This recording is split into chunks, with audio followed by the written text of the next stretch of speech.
Virginidad perpetua de María antes del parto, durante el parto, después del parto.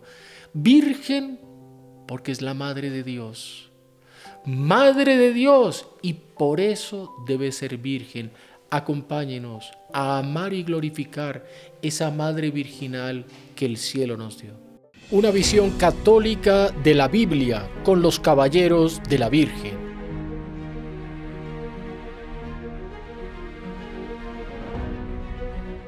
Dentro de los títulos de nuestra Madre María Santísima, uno que divide la historia, que es un incienso que se eleva y da el buen olor a la vida, pero dentro de los malos produce rechazo, produce indignación, incienso bendito del título de María Virgen.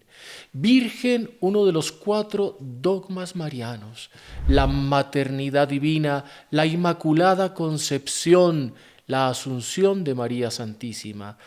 Una Virgen que es madre, que contraría la mentalidad materialista, racionalista, pragmática de nuestro mundo, pero por eso glorifica más a aquella que es la llena de gracia. Título dado por la Sagrada Escritura, llena de gracia, la Madre del Señor, como la denomina Santa Isabel, su prima, santificada por la presencia de María, y ese hijo de Isabel el Bautista, que es aquel primer devoto de María Virgen en esta vida, en este mundo, santificado por la voz de Nuestra Señora. Oráculo profético de Isaías, capítulo 7, versículo 14. Es que una virgen concebirá. Un anuncio 7 siglos antes del nacimiento de la Virgen. Un anuncio profético que algunos quieren cambiar. Algunas traducciones modernas quieren decir que una joven concebirá, una doncella concebirá. Pero ¿qué tiene de profético decir que una joven va a concebir? Es algo normal en la concepción de la familia. Una virgen concebirá. El propio sentido del anuncio profético, de lo exótico, de lo que quiebra lo natural. Una virgen que concibe, y tenía que ser una virgen. Para ser madre de Dios no podía ser una mujer manchada por aquello que la Iglesia denomina la concupiscencia.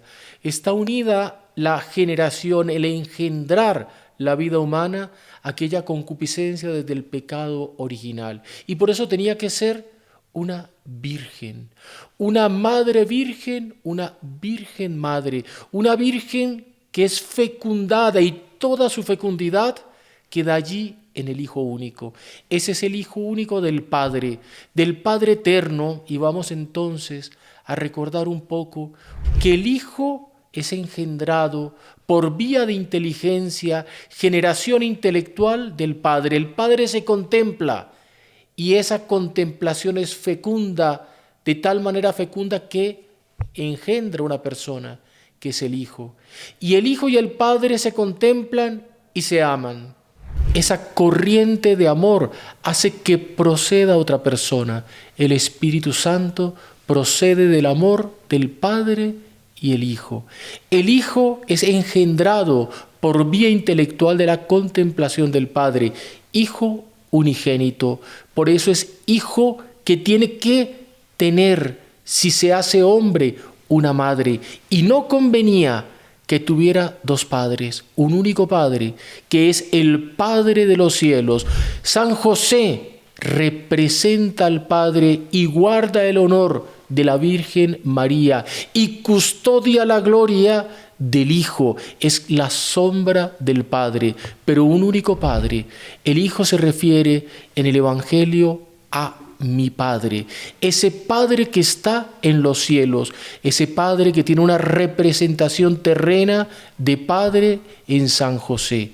Pero ese Hijo necesita una madre terrena, virginal que da su ser, sus entrañas, para que el Espíritu Santo haga la obra prima. El Espíritu Santo que, tomando la carne, la sangre de María, teje en el vientre virginal de ella la persona del Verbo, Jesucristo nuestro Señor. Tener hijos después de esto no convenía. Por eso María Santísima es virgen a perpetuidad, antes del parto, después del parto y durante el parto. Esa tesis la defiende San Ambrosio, San Agustín, mencionando que Jesucristo nuestro Señor nace de María como un rayo de luz, atraviesa una copa cristalina sin romperle ni mancharle. Así nace el Verbo. Y la señal de esto es que en la descripción del nacimiento, capítulo 2 del Evangelio de San Lucas, encontramos que María, al nacer el niño, ella misma le envuelve en paños y le adora. El parto, si fuera un parto no virginal, no permitiría, por la dificultad del nacimiento, que ella tomara una actitud totalmente desprovista de dolor y de la angustia del nacimiento de un hijo. El término, decíamos, del oráculo de Isaías, capítulo 7, versículo 14, que quieren cambiar algunos por doncella, por joven. También encontramos el argumento y la explicación que nos da la doctrina de la Iglesia en la traducción de los 70. Los 70 es la Biblia griega antes de Cristo, siglo II, siglo III antes de Cristo. Los propios judíos componen una escritura vertida del hebreo al griego y traducen los judíos la palabra alma, hebreo, por partenos, virgen. Algunos quieren entender esa alma como joven, alma que los judíos traducen por virgen, partenos, virgen. Esa traducción genera ya polémicas al inicio del propio cristianismo. Celso, heresiarca, que quiere negar la virginidad de Nuestra Señora, Ebión, otro hereje, y todos aquellos herejes que querían negar la ascesis cristiana y querían negar la vida monacal. De ahí la importancia de tener esa comprensión. En la virginidad de Nuestra Señora encontramos ese ideal cristiano de pureza, de dominio del propio ser, de práctica de los mandamientos, esa Virgen fecunda que espiritualmente engendra a aquellos que quieren practicar los mandamientos, y los que niegan la virginidad de María quieren en el fondo negar los mandamientos y concebir un Jesucristo sin ley, un Jesucristo sin normas, un Jesucristo que en el fondo sería apenas una especie de líder político o social, que no enseñaba nada distinto al beneficio de los pobres. A Jesucristo nuestro Señor, Rey del universo, Rey de esta tierra, enseñó una doctrina moral. Y el beneficio ético de su nacimiento es que naciera de una virgen. Y la definición teológica es que debería ser una virgen para poder ser digna de concebir en su vientre al Hijo del Padre. Les invito a que vayamos directamente al texto de la Escritura. Tomen ustedes la Santa Biblia, los Evangelios, Evangelio de San Lucas en su capítulo 1. A una virgen desposada con un varón que se llamaba José, de la casa de David. La virgen se llamaba María. En ese pequeño texto encontramos virgen, virgen, un ángel enviado a una virgen desposada con un varón, y la Virgen se llamaba María. La Virgen se llamaba María es que el anuncio profético de Isaías ya se le da el nombre en San Lucas. La Virgen se llamaba María. Dios te salve, llena de gracia, el Señor es contigo. Y es muy importante esto porque la Virgen estaba desposada con un varón. Desposada y es virgen. Nos lo dice el Evangelio. Ya es algo exótico. Alguien que está ya unida matrimonialmente y continúa siendo virgen. Levanta el ángel. No temas, María, porque has hallado gracia delante de Dios. Concebirás en tu seno y darás a luz un hijo y le pondrás por nombre Jesús. María le dijo al ángel: ¿de qué modo se hará esto? Pues no conozco varón. Y vale mucho la pena detenernos aquí. Ella está desposada y sin embargo no entiende cómo será esto, pues no conoce varón. Y a este respecto nos enseña Monseñor John Cla que Nuestra Señora, había hecho desde muy niña voto de virginidad. Ella se educó en el templo. Ella estuvo allí desde su primera y tierna infancia. Y Monseñor John describe cómo a los 4 años de edad, María Santísima, contemplando desde una de las ventanas de los aposentos del templo el espacio sideral, encantándose con el orden del universo, con la armonía que el Creador había creado en toda la obra del mundo, ella tiene una comprensión profunda de ese orden y se quiere unir a ese orden. Y entiende que ese orden tiene como eje el cumplimiento de la ley de Dios. Y ella quiere ir más allá del cumplimiento que se daba en el Antiguo Testamento. Ella quiere consagrarse como virgen, es decir, renunciar al derecho que tiene como mujer de ser esposa, de ser fecunda, de ser antepasado del Mesías, de tener la posibilidad de ser incluso madre del Mesías, y renuncia a María en su inmensa generosidad porque ella deseaba ser esclava de la madre del Mesías. Y aquí la esclava del Señor, y aquí la esclava de la Señora. Ella tenía el deseo del servicio, y ese deseo del servicio, esa renuncia a aquello que le era legítimo, hizo que Dios encontrara agrado en esta criatura, que después de milenios, después de siglos, Dios bajara a la tierra para empezar ese plan de reparación y de restauración de aquello que el demonio había herido en el jardín del Edén, rompiendo el orden del universo. María es la reparadora. Por ese amor, por esa entrega, es la elegida. Es la elegida y entregada a un hombre llamado José. Sale María del templo después de la muerte de su padre Joaquín, después de la muerte de su madre Ana. Ella queda huérfana bajo la custodia del profeta Simeón. Simeón sabe que en el templo existe una infiltración, existe una decadencia, existe un desvío, existen intereses, se implanta una gran conspiración en el templo y él quiere sustraer a María de los peligros de la maldad de aquellos que eran falsos en la práctica religiosa. Y por eso precipita el matrimonio con el único digno, el único hombre virtuoso de aquel tiempo, de la descendencia de David. Y para proteger a María, la entrega en desponsorio a José. Para ella una prueba. Ella había hecho voto de virginidad desde la infancia. Había renovado ese voto ya siendo una joven y encuentra que la necesidad de aquel que le protege, que además es un profeta, está en que ella contraiga nupcias. Ella nos da una lección. Se deja llevar por las circunstancias de la vida y se entrega con confianza en las manos de Dios. Nuestra Señora es recompensada en su confianza porque José, después del desponsorio, hace la confidencia a María. Tiene voto también de virginidad.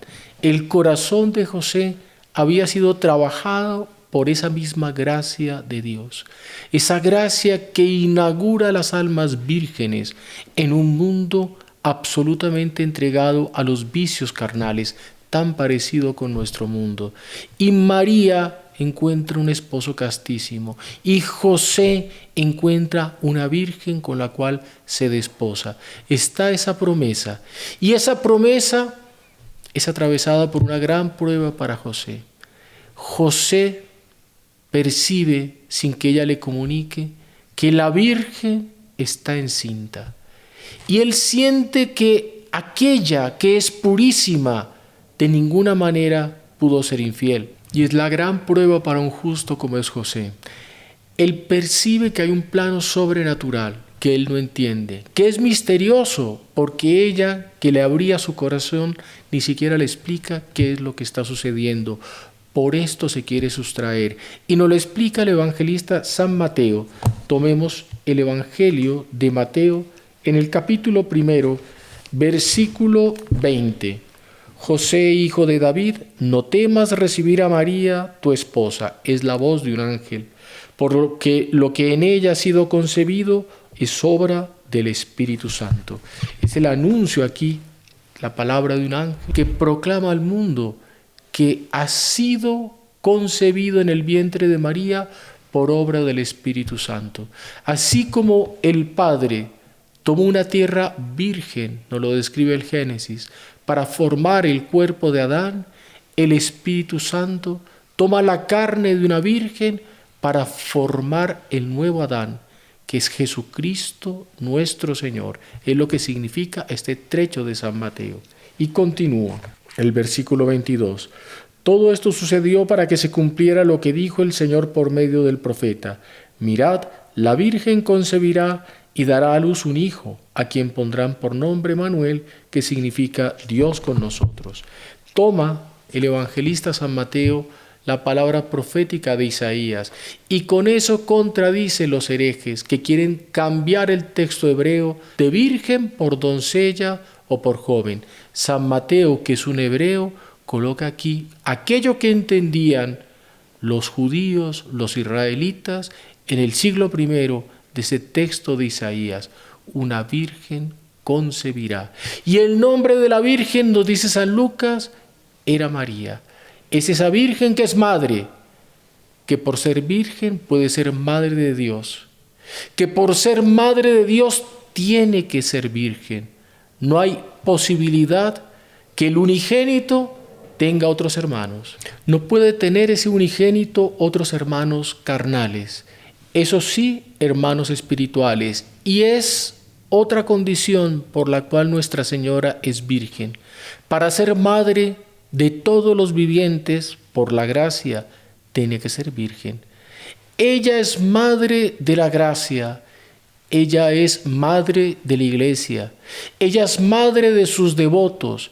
Esa maternidad, esa fecundidad de María le viene por el hecho de ser virgen, de cumplir plenamente el plano absoluto, soñado, idílico de Dios. Ese plano en la tierra de conformar un cuerpo de Cristo místico, un Cristo que somos todos los hijos bautizados de Dios nuestro Señor, que compartimos con Jesucristo la misma madre, que somos hermanos por la gracia y somos santificados por aquella que es la llena de gracia, que no solamente es el canal de la gracia, mas ella misma está plena de gracia, como lo dice la Ave María en latín, gracia plena. Allí está entonces, en esta Virgen anunciada por los profetas, en esta Virgen simbolizada ya desde el Génesis por la zarza ardiente de Moisés, encuentra Moisés un fuego que no consume, un fuego que permanece, como María no fue consumida y se mantuvo virgen, y simbolizada por todas las figuras del Antiguo Testamento, simbolizada por la astucia de una Rebeca,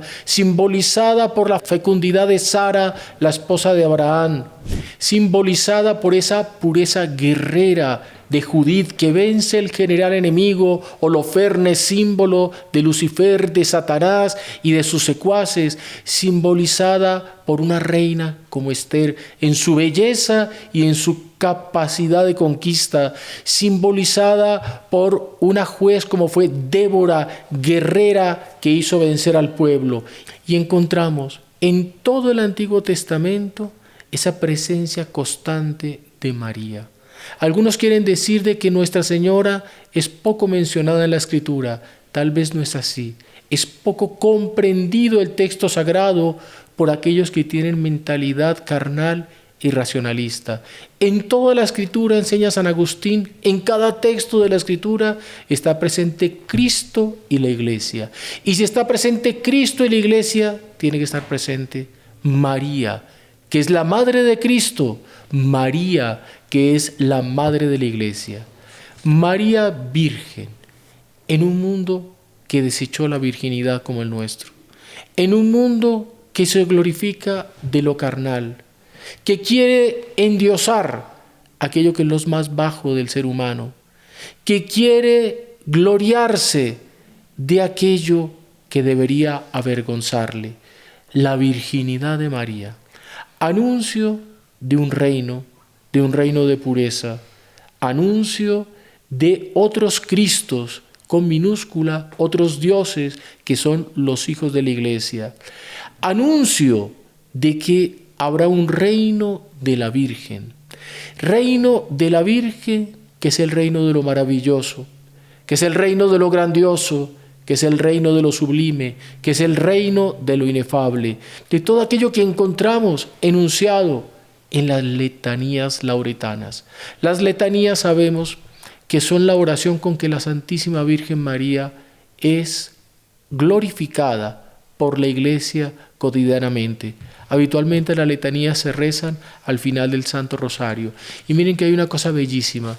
En estas letanías de la Santísima Virgen, 12 veces ella es enunciada como madre. 7 veces lo es como virgen. 4 veces Virgen Madre. Y se repite ese título de la virginidad de María, Mater Purísima, la pureza por excelencia. Mater castísima, no hay mancha alguna en ella. Mater inviolata, es decir, en ningún momento aquel sello bendito fue violado. Mater intemerata, mater sin temor de tener defecto. Ella no tiene temor de presentarse ante el Padre y ante las naciones como aquella que no tiene mancha. Mater purísima. Son títulos de grandeza que van especificando esa virginidad de Nuestra Señora, virginidad que divide la historia. Divide la historia porque lo dijimos en algún momento de esta charla. Desde el principio de la Iglesia hubo herejías que quisieron negar la virginidad perfecta y permanente de Nuestra Señora. Virginidad antes del parto, después del parto, durante el parto. Incluso los primeros herejes protestantes temieron negar la virginidad de Nuestra Señora y basados en el principio absurdo de ellos de sola escritura, sin embargo tuvieron que reconocer que María era virgen. Lo hicieron así Lutero y Calvino. No se atrevieron a mencionar y a provocar la cólera del Hijo de María negando la virginidad de ella. Sin embargo, en nuestros días, incluso hay unos que dicen ser católicos que se atreven a negar la virginidad de nuestra Madre. Pidamos por esos pobres que Dios les perdone, que la Virgen los convierta, que los traiga al rebaño, que los traiga al redil, y nosotros proclamemos nuestro amor en esa Madre que Dios nuestro Señor en su bondad nos dio, una Madre que es virgen y por eso es reina. Salve María.